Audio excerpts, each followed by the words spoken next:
Coachable Players podcast, where we talk with coaches, athletes, business leaders, and high performers about what separates people who grow from people who stay stuck. Today's guest is the women's basketball coach at Messiah University, Mike Miller. This is going to be an awesome episode. I'm so fired up here. Coach Miller started in 1986 at Messiah. 808 wins to understand about coachability. That's awesome. And that's also third most in college basketball. Like I said, thanks for 17 joining us. And conference should we just dive right in and get going? That's amazing. Yeah, go ahead. Go for it. An 11-time awesome. Coach of the Year. All right, well, Simply we're going to amazing. talk a little culture today here. So at the Division III level, you can't really rely on scholarships to attract players. So how do you build a program that people genuinely want to be part of? Yeah, I think, doing this a long time, I really do believe, like a little bit of my history, just to know that I was, I was hired back at Messiah to teach in the business department, not to coach. So I played at Messiah, and my first year of teaching full time, the coach left, and a week before the season, the president and dean asked me if I would do it for 1 year. And my wife and I talked about it and said we would just do it if we did it together and as a ministry. So even that, there's the just a very unique situation. And then after 13 years, the world changed with women's athletics and academics, and they asked me, do I want to coach or go on and just be a full-time faculty member? And so I actually at that time took a demotion because I felt the Lord was leading me to be a coach. So the point of that being, it was at that point when Coach Noah and I decided, like, what do we want this to look like? Because we were just flying around, running in with our yellow pad, no technology. Like, we didn't really do the whole mission statement, vision statement, and because we didn't have time. And at that point, so for the past now 27 years, that's where we have started. That's where the kind of culture has grown from, so yeah. Awesome. So cool. Yeah. So what are some of the core values that define your culture? Yeah, I think that's a really good question. I knew you were going to ask something, and I didn't know you'd jump in that. I just had some conversations with some colleagues of mine. We have some core values. I should have probably brought them in here. We do reference them here and there, but quite honestly, like our strongest core value is just that. Try to imitate Christ, and you do not need rules and policies. You know what should be done and not done. And when kids falter, you're a part of our family, and we're going to walk alongside you and get you back on track. And thus trust builds. So it's like and then I do think like the whole thing works here in our program because of trust and that doesn't come from rules and all those and all the don'ts that you could have. And now core values are not part of that. Core values are, this is what we believe, these are the things. But of course, we expect everybody to work hard and all those kind of things. We expect everybody to treat each other with respect. All those things matter. And when they don't happen, we have conversations. But that's not the end all be all. I would like to go back if I could for us being and I was in the business department teaching is the whole vision statement. We have two vision statements that we have not wavered from in 27 years. And that is the basis of everything. When we talk to families, when we recruit them, the number one vision statement is we want to prepare our basketball players, our student athletes to be successful when they leave here. That is 100% our number one goal, if you will. And in so doing, those core values come into that as you help people, that those core values become habits, become things that are second nature. So those core values are important, but it starts with our mission of we're going to develop people academically, we're going to develop them spiritually, basketball, of course, but even socially, trying to, in today's age, trying to develop grit and resilience. I really think that's the key right now to success is do you have grit and resilience in the things that you do and things you want to go for. So Yeah, that all sounds really good here. Let me just, I'll finish up that thought. And our Yeah. other, so that is just, I mean, to me, and for us here at Messiah in our program, the parents are involved. It's a Mhm. family, like it's a business, like because of my business background, like the parents are investing a lot of money, the whole Mhm. Division III thing. So Oh they yeah. can't, I think they need to be a part of the process. And again, with respect and all those kind of things, we don't have parent problems and those things because of the trust factor because they have bought into that we're here to look out for the best for their daughter, not just playing time and minutes and wins. Yep. So I think that has just been a part of us. And then we do have a second 1A, which really separates us mission statement. Like we want to use our basketball program as a way to advance the kingdom for Christ. And Okay. we talk about that. So we aren't for everybody, and it's so that helps have a consistent culture because there's a foundation when new personalities, new people come into the program, there's still a basic foundation Yeah. like that goes from like people want the best, they just maybe don't know how to get there. Yep. So it really does help um to stay consistent and really walk along people. Um Awesome. and when they mess up, it's great because it gives us opportunities to talk about it. You know, And learn it's from it. not, Yes. yeah, it's Yeah. not about being perfect. These are Yeah. 18 to 22-year-olds and they're away from home and they're trying to figure out their own life and we just want to guide them properly. So, Awesome. yeah. And with Jesus Christ as part of your foundation, that's you can't get any better than that. So Right. that's awesome. Yeah. Yeah. No, absolutely. Yeah. Um, so we're looking at it, say we're looking at a young recruit, like Yeah. is there something that tells you this player is going to be coachable, or is there their body language you look for? Any sort of Yeah. indications? Yeah, that's an interesting thing. I'll go if you allow me, I'll just go Yeah. through what I think most people do, then I'll answer that question. Okay. We in our very first meeting with families, it usually comes up. They're asked a question: "What do you look for in a player?" Mhm. Um, and I go through it. I'll go through it real quick here. But when you do something for so long, you can talk for an hour. That 40 years ago, it'd take me 2 minutes. Now it take an Yeah. hour. But yeah, so we look for three things. All are equally important. But the first part is it is skill and athletic ability. And to me, it's a non-starter, if you will, but a lot of people think Division III or even a Christian's college that's not that isn't part of the deal, but it really is. Like we want to compete at the national level. We get to the second round, the NCAA Sweet 16. It's like playing Division I basketball, like low D1 basketball. So Mhm. you need people. You need people who can play. So that is definitely part of it. The second thing goes to your question, is your work rate. Like, do you actually like working? Mhm. Do you understand there's an investment to a goal? Like, if you want to achieve something, you have to invest. So trying to figure out that work rate, um, because we don't, because that will just take care of the academic piece too. Like, we don't really we rarely have any academic issues because that work rate shouldn't just be about basketball. Yep. If they do it because of basketball, then my hope is that they develop that habit for other things in their lives. But that work rate is really important. So if we go to a practice, go to an AU tournament, I mean, I just spent the weekend in Atlantic City, Okay. open period, 450 teams all over. I'm looking at players and like when you're in that situation, you do not have to be the hardest worker because the assumption is but you can't match the intensity of everybody else. Like if you don't match that intensity, then you're not going to make it. Like we aren't going to look at you. Yeah. Um, if I'm going to a high school game, you need to be the hardest worker on the team Yep. because every high school team has a whole bunch of kids that aren't there for the same reasons. You Yeah. might be the only player that wants to play college basketball on a high school team, but there shouldn't be ever anybody outworking you. So that work rate is important because again, Division III, there's so many things that happen outside of the coach's purview. There's lifting and plyometrics and all this kind of stuff. There's skill work that I'm not allowed to be there for.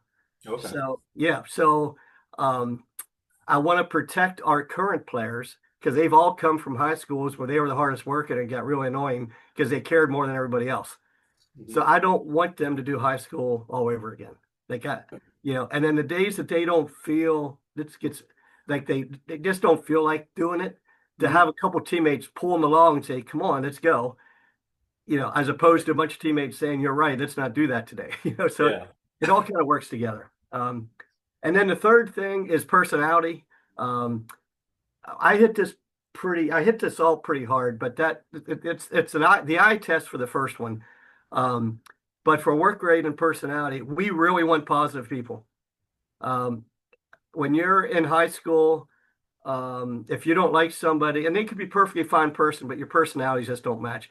You Yeah. hop after practice of school, you hop in the car and go home. In college, you're in the team room together, you're going to dinner, going to classes, going to dorm. Like you are literally living with these people.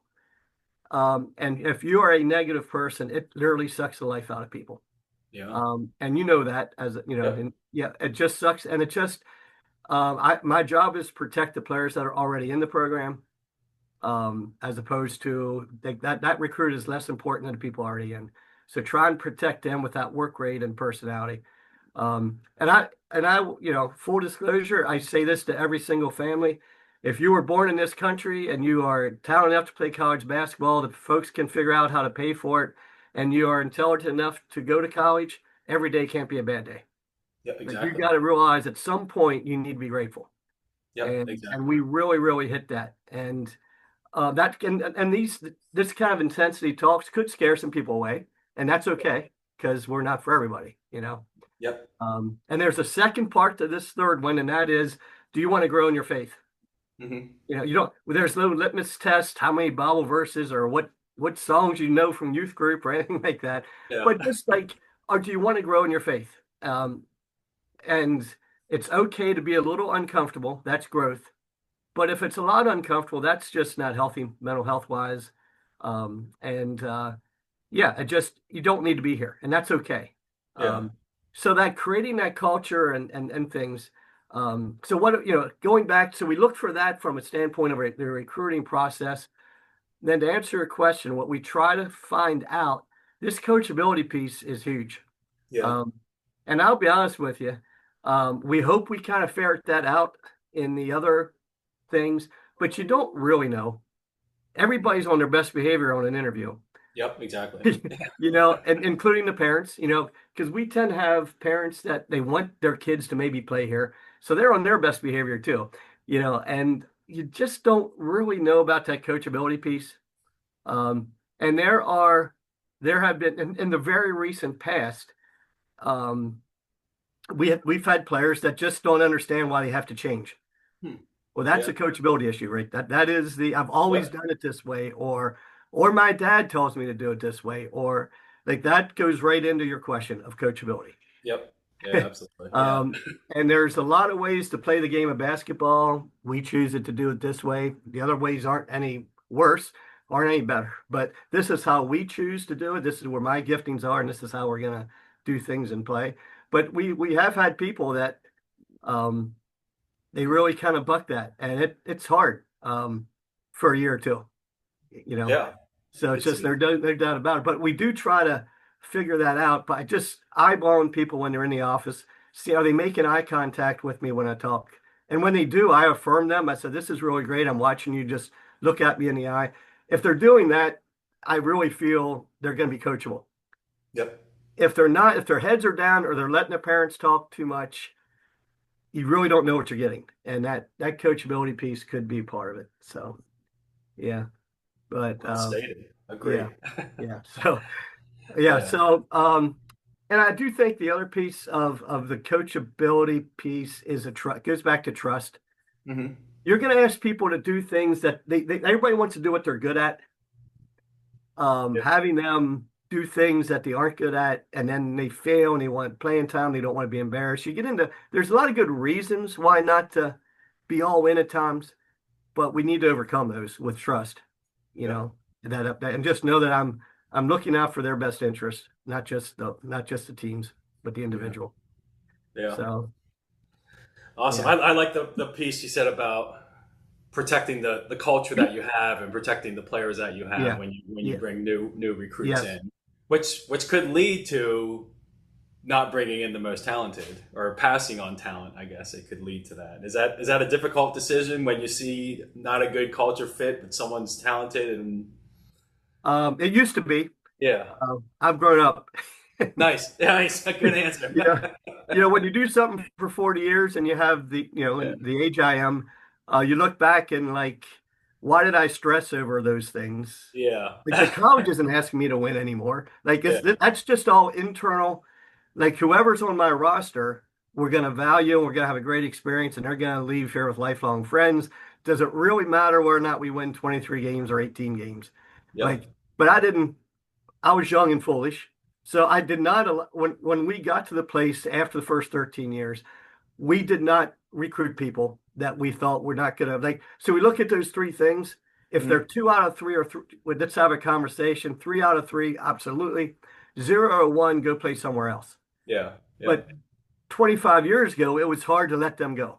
yeah. The people who had that number one thing down. Now I don't care. I just hope they don't go into our league. So, Yeah, yeah, yeah. So, I don't but want to face them. yes. And that's, but I can honestly say I really don't care. You know, Nice, yeah. I love it. Yeah. So, Yeah. What about what's kind of the biggest misunderstood item when it comes to Division III with parents and players? Any sort of misunderstanding at all or misunderstood items? yeah, I think probably the biggest one is, and there are schools, and I'm not going to name them, things Yeah. like that. It can get a little shady with financial aid, but I think the biggest misconception is the whole financial aid piece. Okay. Like, because somebody's gonna, it shows up on social media and other places, or it just gets around. A parent who just has spent, and you're in the middle of this, so or you just Yep. started it. You've just spent 7 or 8 years, and please don't come back and add up all the money you spent there for AAU, or Oh my gosh. you're being depressed.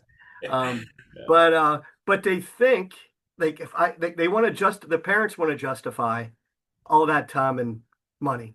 Hmm. Um, so a parent will say, my daughter got a scholarship at Messiah, Hmm.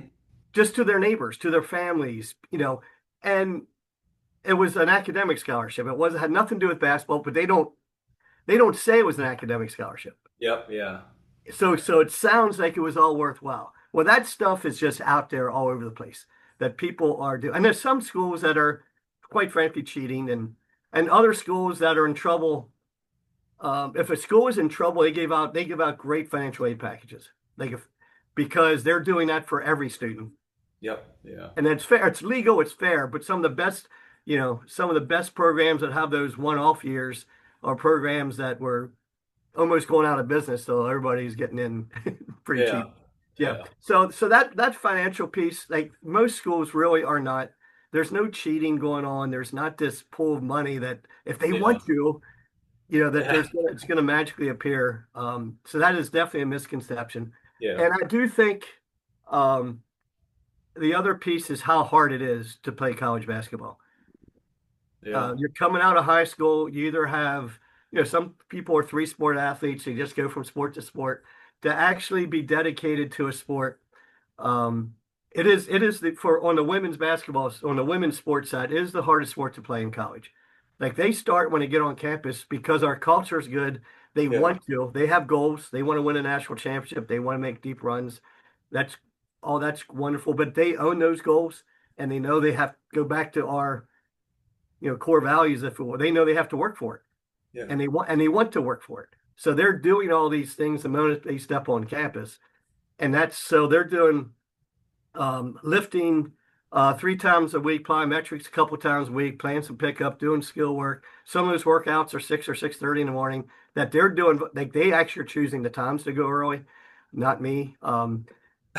And then like, that's what they're doing as soon as they hit campus, and that's before October 15th comes along. Oh wow. Okay. I Before. mean, that's me. And Yeah. then it's like, and if as a basketball dad, like there's no fall break, no Thanksgiving break, Nope. Christmas break's cut short.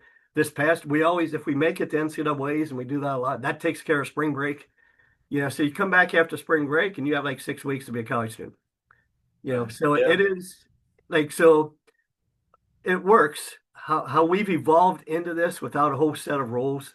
It really does work. Like people want to be a part of this. It's my job to create an atmosphere.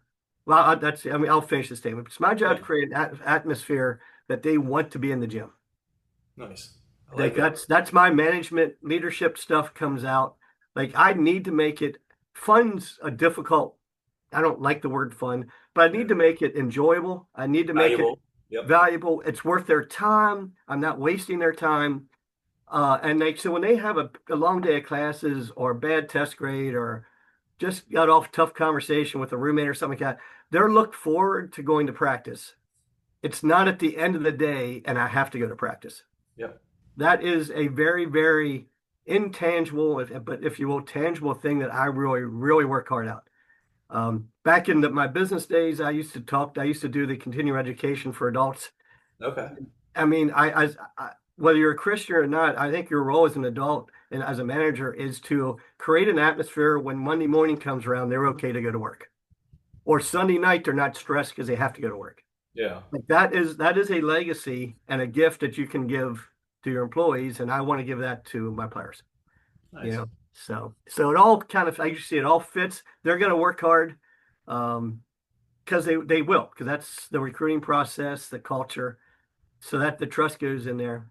I Um, like it. so I know I'm rambling, but it just kind of all fits. That's why the It does. rambling. I don't Yeah. have Yeah. a manual, if you will. So No, it sounds good. I love everything I'm hearing here. yeah, So what makes the Division III experience so valuable in your mind? Because you're an alum of the program. You've been there 40 years yeah, coaching, and what's yeah. I think it's if it's done right.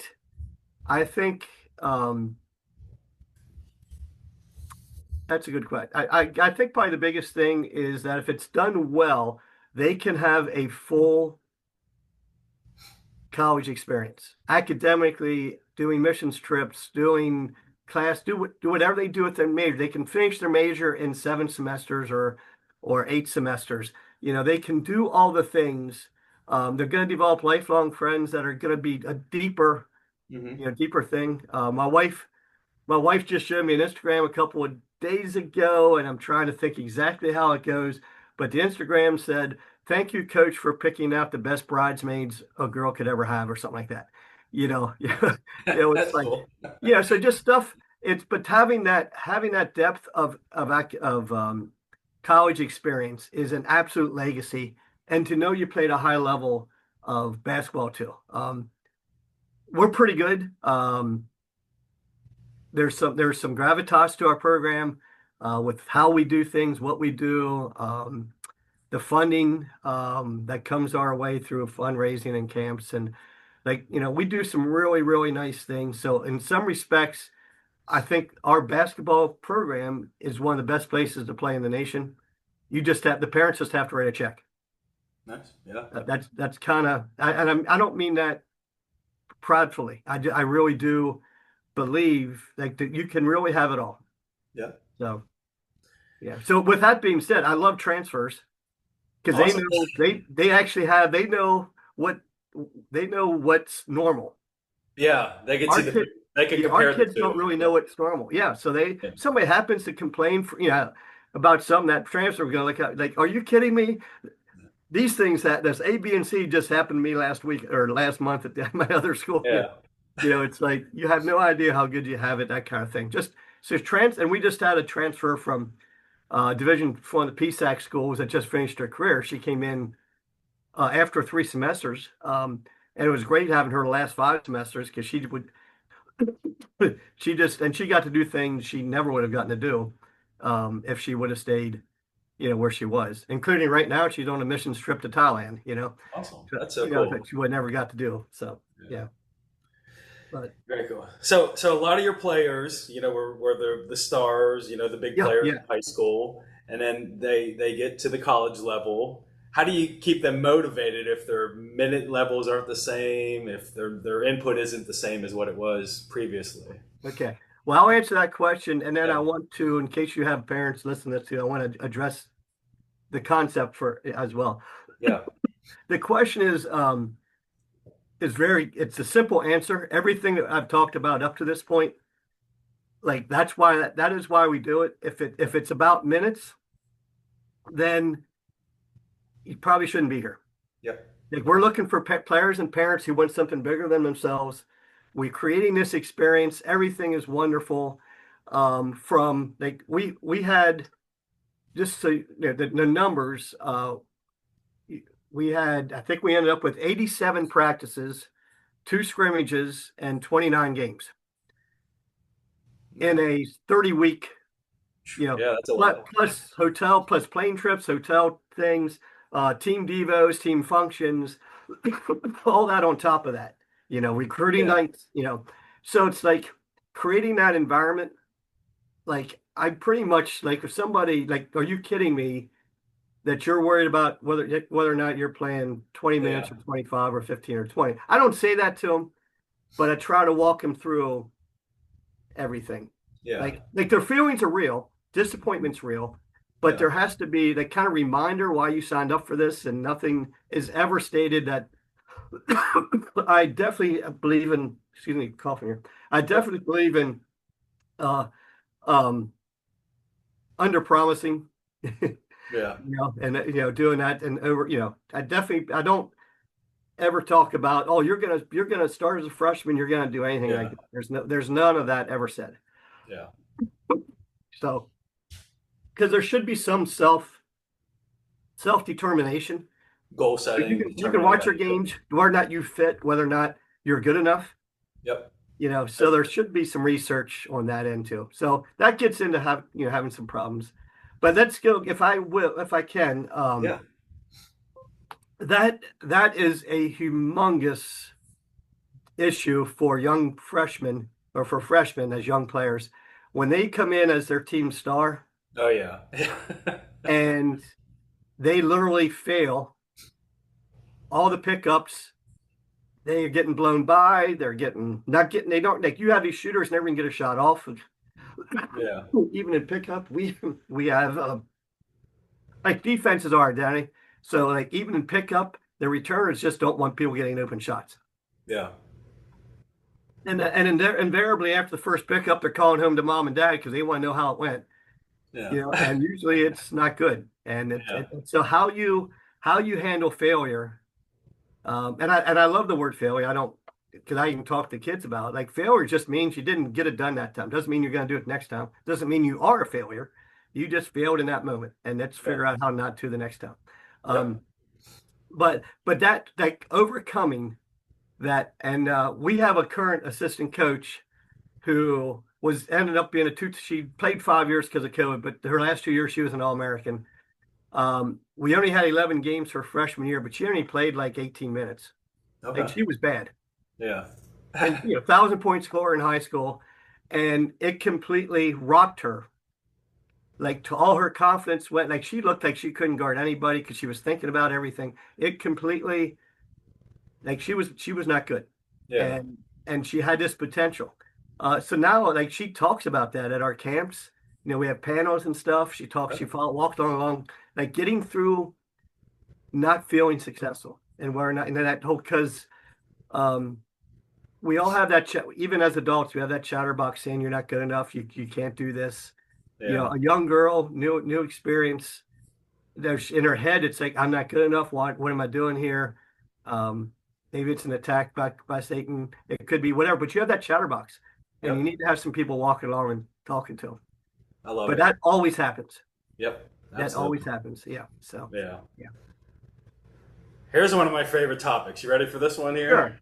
Yeah. How much player development skill is it versus how much of a player development is skill work versus confidence, mindset, and leadership? I love playing with confidence. I always tell my daughter, you need more confidence, and how much it versus skill, Yeah, I believe I would say it's probably like 30, 40 skill development, 60 the mind. Yeah. And maybe even less skill development, but I would even probably say it's like, because people, it might be like tweaking a shot, learning to make a counter move, things like that. So I would say it's even more, probably 70, 80% of the mental, wanting to deal with, and something I talk about at camps, the whole growing, and probably talk to your daughter about this, but growing as a player, it's not linear. It's not like this straight up, I'm Yeah. going to work and do it's plateaus and spikes and plateaus and spikes. And who are you at the plateaus? Are you just keep plugging away, keep, whether it's a week, a month, 6 months, are you going to keep fighting on that plateau until you spike again? And the same thing with development. You can keep working on things, but you might not see results. So the mental side of, do you want to do this? Are you passionate? Do you believe you can? And then you just get to the next. You just cycle up to the next plateau. Yeah. But I do think, yeah, so many young people, whatever they're doing, think that everything is linear. Like if I do X amount of work, I'm going to get X amount of result, and just it's not life, you know. So your why is important. Why are you doing Yeah. it? Yep. And when it comes to your team leaders, are there consistent habits among them that you see? Um, I would say not really. I try to. I mean, first of all, they need to be worth. They need to have taken care of their own business up to that point. Hmm. Because as you know, like the hardest thing to do is be promoted from within.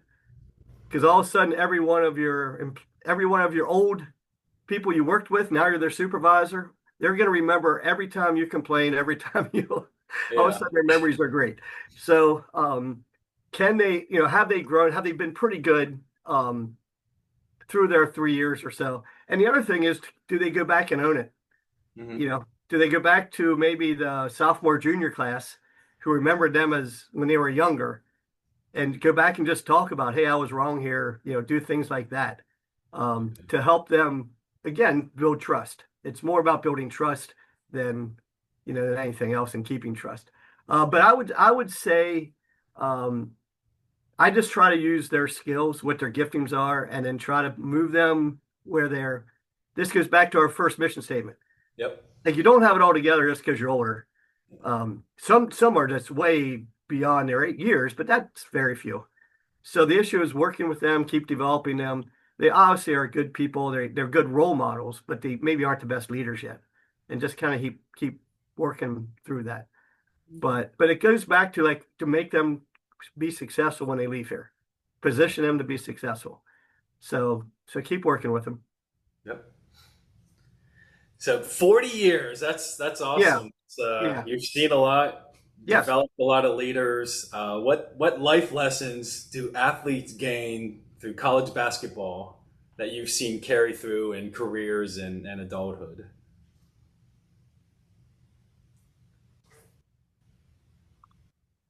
I think that, yeah. Yeah. If I were to narrow it down, this is the first thing comes to mind. Wish I had these questions beforehand, but no, the Yeah. first thing to come to mind would be that they can do hard. Like, that is probably um, the biggest compliment I could give them too. Mhm. That they can do hard in their marriages and raising families and their jobs, losing a job, all those kind of things that they've learned that they can do hard. Yeah. And they can take, when they leave here, they can take on the world. And I say in the recruiting process, like, I try to make things enjoyable, but I'm not worried about it all being fun. Like, my hope is when they're 30 or 40 and look back and they're successful, they realize, like there's a confidence and a peace about them, like, yeah, this is all worth it, type of thing. Like, they feel that's where their experience would come out, is 10 years from now, 15 years from now, when they realize they've been This helped through me. they've been through worse at times, been through hard, Yeah. but it's hard it's hard working, getting along with teammates for all the hours you're together, and personalities, and yeah. Yeah. So yeah, I would definitely say that that's one. And clearly for me too would be this, that they own their faith. When they leave here, it's not their families, it's not their parents' faith.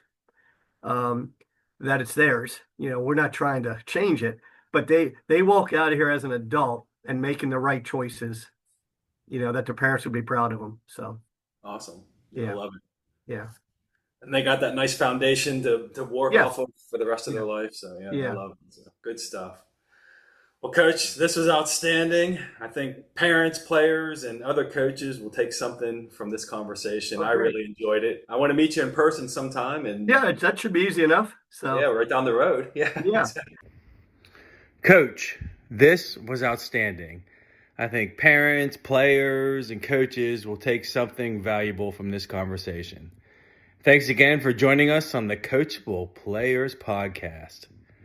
If you enjoyed today's episode, share it with a coach, a parent, a business leader, or a young athlete who cares about growth, leadership, and building winning cultures.